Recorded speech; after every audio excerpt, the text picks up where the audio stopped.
ኃጢአትን ስትደብቀው እግዚአብሔር ይገልጥብሃል። ስትገልጠው ይሸፍንልሃል። እግዚአብሔር ኃጢአታችንን ይሸፍንልን። እንዲሸፍነው ግን መግለጥ አለብን። ንስሐ አባቶቻችሁ ጋር ቀርባችሁ ምን ይሉኝ ይሆን አባ እንደው ይታዘቡኝ ይሆን ምናምን እንደው ለሌላ ሰው ይናገሩ። ሲጀመር ካህን አዲስ ኃጢአት ማንሰራም። እኛ ብዙ ክሬቲቭም አይደለን በነገራችን። የሁሉም ሰው ኃጢአት አንድ አይደለም። ሁለተኛ መተህ የምትናገረው ለካህኑ አይደለም። ለማን ነው?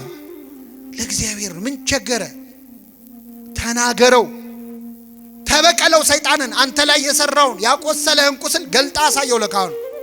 እንዲያርጎኛል ብለ እግዚአብሔር ፊት አሳየው። ሕፃን ሆነን ትዝ ይላችኋል ስንመታ ወላጆቻችን ጋር መተን የተመታንበትን ቦታ እዚህ ጋር ተመታው ብለን እንደምናሳየው ንስሐ ስትገቡ ሰይጣን የመታችሁን ለአባታችሁ ለእግዚአብሔር እያሳያችሁ።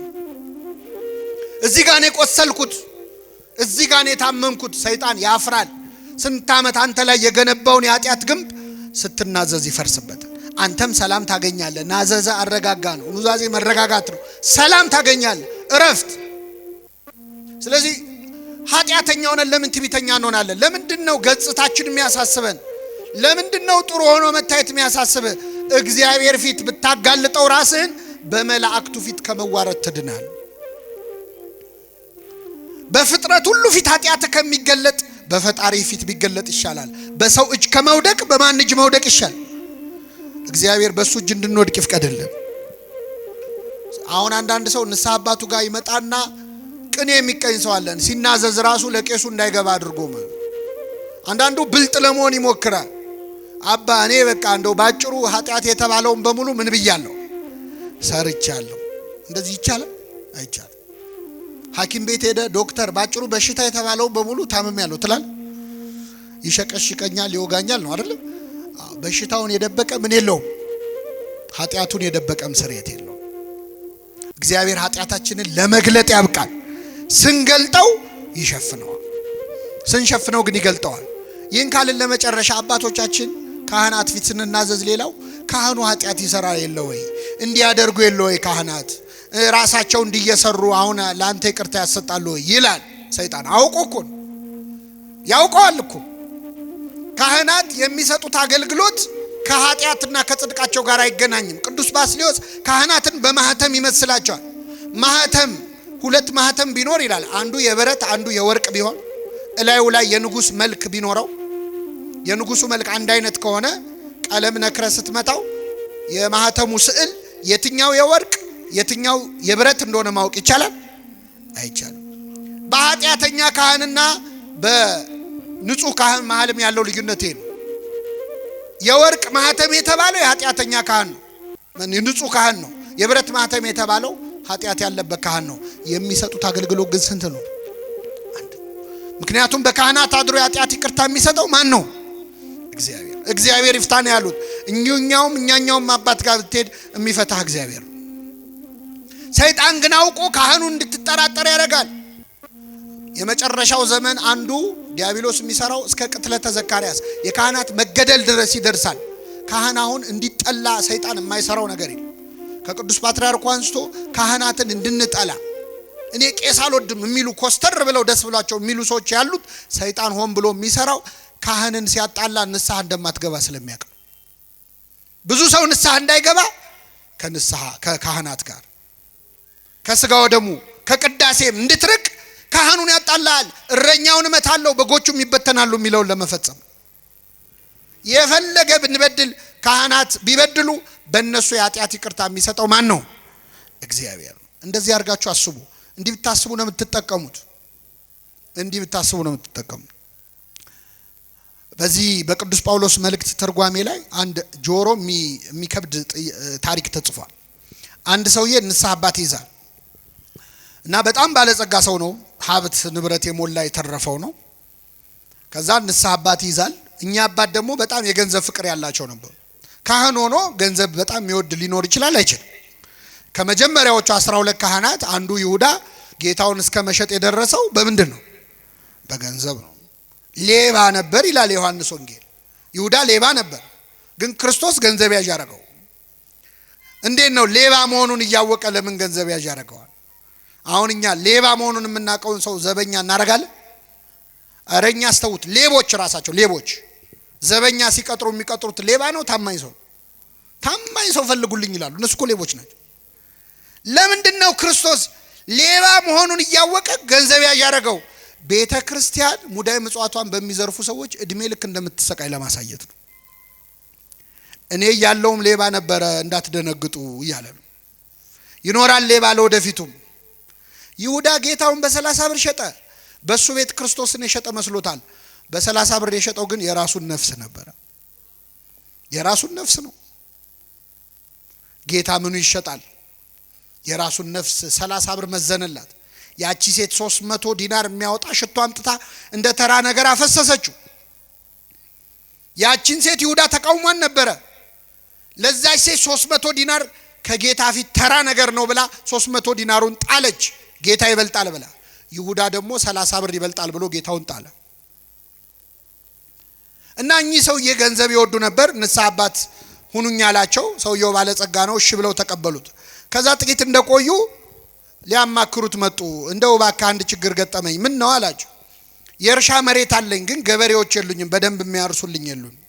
እና ከገበሬዎች አንዱን ላክልኝና የኔን መሬት ይረስልኝ አሉት። እሺ ችግር የለም ብሎ ገበሬ ያዘዘላቸው። የንስሐ አባት መሬት ማሳረስ ቀርቶ መጽሐፍ ቅዱስ ላይ ቤት ሰርቶ ይሰጣል። ለንስሐ አባቶቻችን ይህን ተራ ነገር ብናደርግ ለነሱ ከሚሰጡን አንፃር ምንም ነው። እና ቤት ገዝቶሎ ይሰጣል። እና ይህ ሰው ገበሬውን ላከላቸው። ከዛ ሲያርስ ቆየ። ገበሬው እያረሰ ያለ አንድ ነገር አገኘ። የንስሐ አባትየው መሬት ላይ የተቀበረ በድስት የተቀበረ ወርቅ አየ። ቆፍሮ ሲያወጣ ወርቅ ነው። መልሶ ቀበረውና እሳቸው ጋር መጥቶ ማን ነው ባለጸጋው ጋር መጥቶ አረ የንስሐ አባት መሬት ላይ እኮ በጣም ብዙ በኪሎ የሚመዘን ወርቅ አገኘዋል። ሊያየ ሰው አለ የለም? ለሌላ ሰው ነግራል? አልነገርኩም። በል እንደዛ ከሆነ ወርቁ የተገኘው እሳቸው መሬት ላይ ስለሆነ ወርቁ የሚገባው ለእሳቸው ነው፣ ሄደ ንገራቸዋል። እሺ ብሎ የገበሬ ሄዶ ንስሐ አባትየው ጋር የእርሶ መሬት ላይ ወርቅ አገኘው አላቸው። ገንዘብ ይወዳሉ ብያቸዋለሁ። በጣም ተደሰቱ። የታረከው አሉት። ቀብሬዋለሁ አሉ። በጣም ጥሩ በቃ ያለበትን ታሳየኛለህ፣ ማታ እንገናኛለን፣ ግማሹን ላንተ አካፍልሃለሁ አሉት። እሺ ተባባሉ፣ ተስማሙ።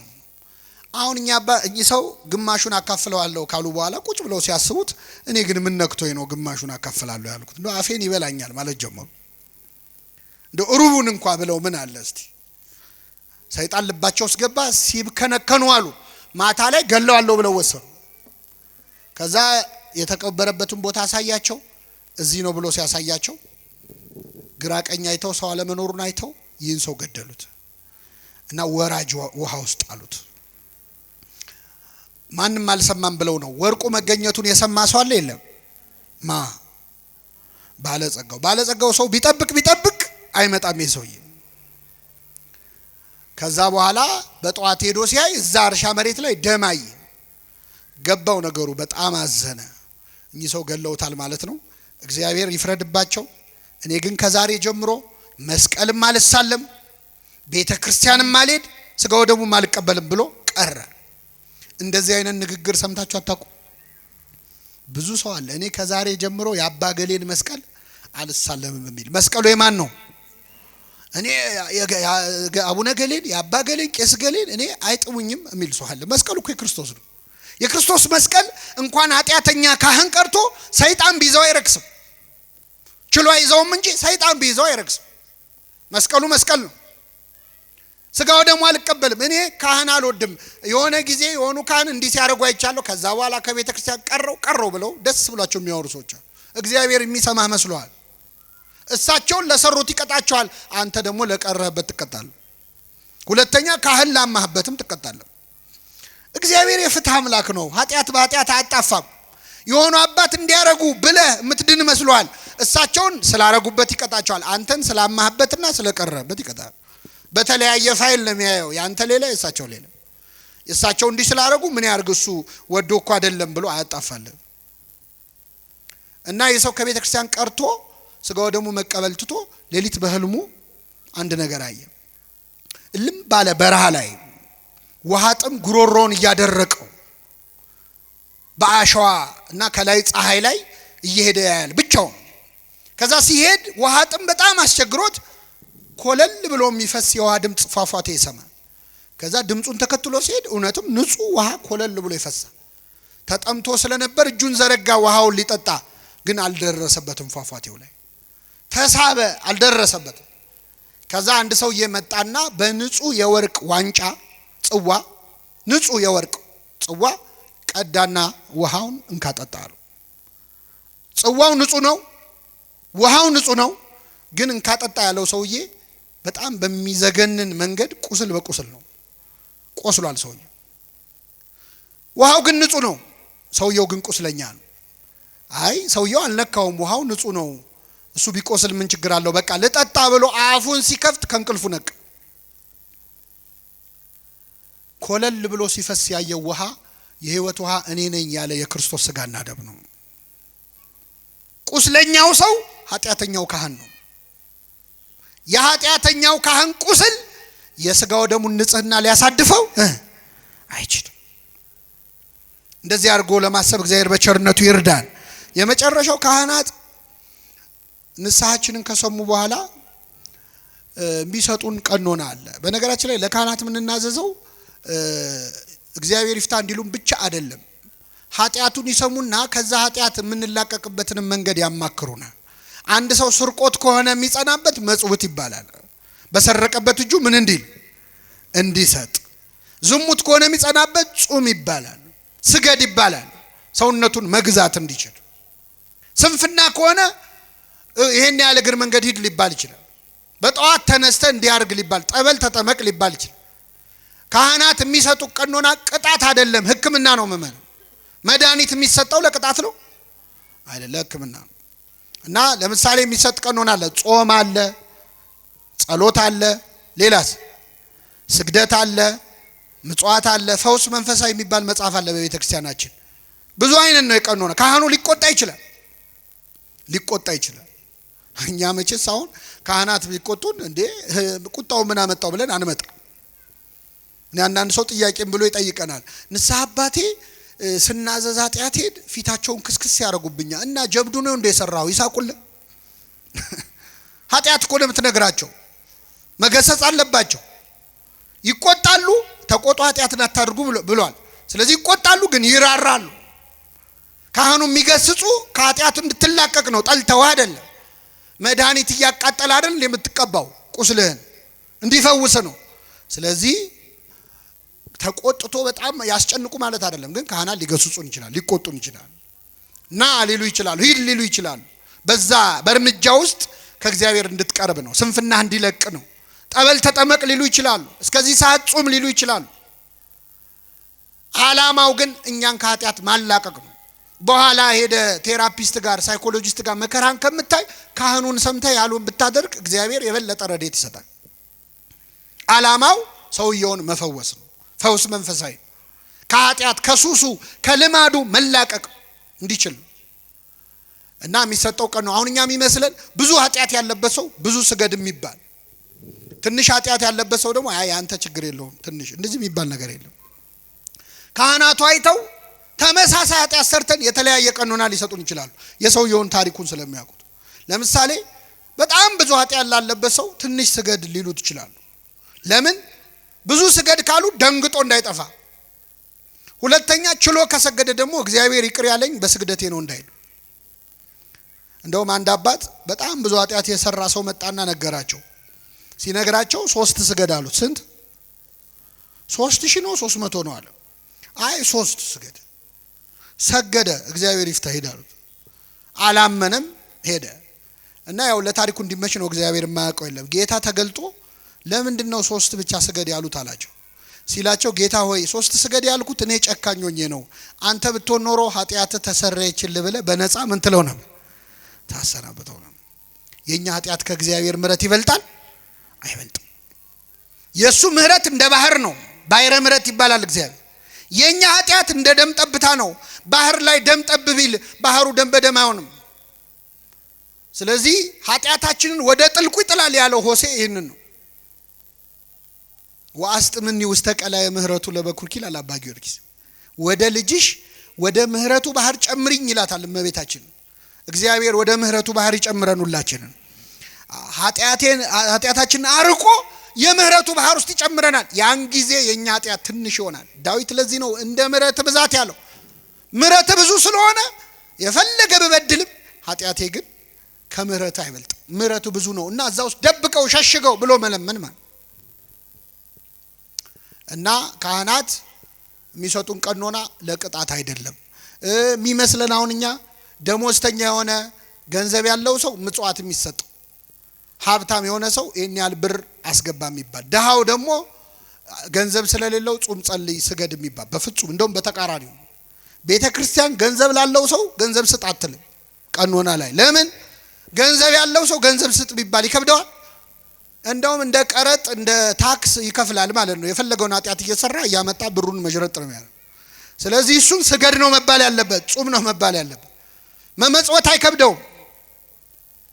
መጾም መስገድ ግን ሀብት ንብረት ላለው ሰው ይቸገራል። ስለዚህ አንተን ጹም ትለዋለች። ዳውን ደግሞ መጽውት ትለዋለች። ድንጋይ ተሸክሞም ቢሆን ይመጽውት፣ ያን ሲያደርግ ከኃጢአት እንዲከለከል ማለት። ዳውን ጹም ብትለው ይከብደዋል። በዛው ቀጥል ነው አይደል? ስለዚህ ለድሃ አይደለም ዓላማው ግን ወደ እግዚአብሔር ማቅረብ። በዚህ በዜናባው አንድ ታሪክ ልንገራችሁና አበቃለሁ። አንድ ሰው ኃጢአት ሰርቶ ንስሐ ሊገባ ወደ ካህን ይመጣል እና ይህ ሰው የሰራው ኃጢአት ሰው መግደል ነው። የገደለው ደግሞ አንድ ሰው አይደለም 7 ሰው ነው የገደለው። ስንት ሰው? 7 ሰው። ከዛ ይመጣና ለካህኑ 7 ሰው ገደልኩ ብሎ ይናዘዛል። እንግዲህ ካህናት እንደነገርኳችሁ ለሐኪም በሽታ ብርቁ እንዳልሆነ ለካህናትም ኃጢአት ብርቃቸው አይደለም፣ ያውቁታል። ግን በአጋጣሚ ሆኖ ይህ ሰውዬ ሊናዘዝ የመጣው ገና ከተሾሙ ዓመት ያልሞላቸው ቄስ ጋር ነው። ወጣት ናቸው እና መጥቶ 7 ሰው ገድያለሁ ሲላቸው በስመ አብ ወወልድ ወመንፈስ ቅዱስ አሉ። ከዛ አደነጋገጣቸውን ሲያይ እኚህ ሰውዬማ ለፖሊስ አሳልፈው ይሰጡኛል ብሎ እሳቸውንም ገደላቸው። ስንት ሆኑ? አሁን ትንሽ ቀን አረፍ አለና ደግሞ መልሶ ቆጫው። አይ ንስሐማ መግባት አለብኝ ብሎ ሌላ ካህን ጋር ሄደ። አባቴ 7 ሰው ገደልኩ ብዬ ስናገር ሲደነግጡ እንዳያጋልጡኝ ብዬ እሳቸውንም ገደልኩ፣ በድምሩ ስንት ሰው ገድያለሁ አላቸው። እኚህ ካህን በጣም አረጋዊ ናቸው፣ ልምድ ያላቸው ናቸው። ውይ እቺ እኮ በጣም ቀላል ነች፣ ይሄን ያሳሰበ ኧረ አይዞ አሉት። ምክንያቱም 9ኛ እንዳይሆኑ ሲያዩት ሰውየው አያዋጣም አይደል?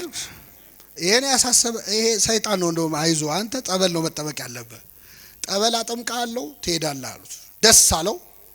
ከዛ ና አሁን ነው እንደውም ማጠምቅ ብለው ይዘውት ወደ ሆነች ዋሻ ወሰዱት። ከዛ ጉድጓድ አለ፣ ጉድጓድ ውስጥ ውሃ ወርደህ ታመጣለህ፣ ጠበል አጠምቃለሁ ይለቃል፣ አይዞ አሉት። ደስ አለው። በገመድ አወረዱት፣ ገባ። ውሃ ሊቀዳ ወደ ውስጥ ሲገባ ውሃ የለም። ጉድጓዱ በጣም ረጅም ነው፣ ታች ነው የገባው። ሲፈልግ የለም ውሃ። ሲመለስ አባ ገመዱን ሰብስበውታል። አንተ እዛው ነው መቆየት ያለብህ አሉት። ይገርማችኋል፣ ይሄ ሰውዬ ውስጥ ሆኖ ይዝታል። ልውጣ ብቻ እኔ እንደሌሎቹ አንተ መግደል አይደለም ቆራርጣለሁ ይላል። ችግር የለውም። እሳቸው በቀን አንዴ ይመጣሉ። ማታ አንዲት ኮዳ ውሃና አንዲት ዳቦ ይጥሉለታል። ይዝታል፣ ይበላል። በቀን አንዴ ነው የሚበላው። ማታ 12 ሰዓት ነው። ምን እያደረገ ነው የሰውዬ? መልሱልኝ። 7 ቀን ጾመ። ይዝታል፣ ይበላል።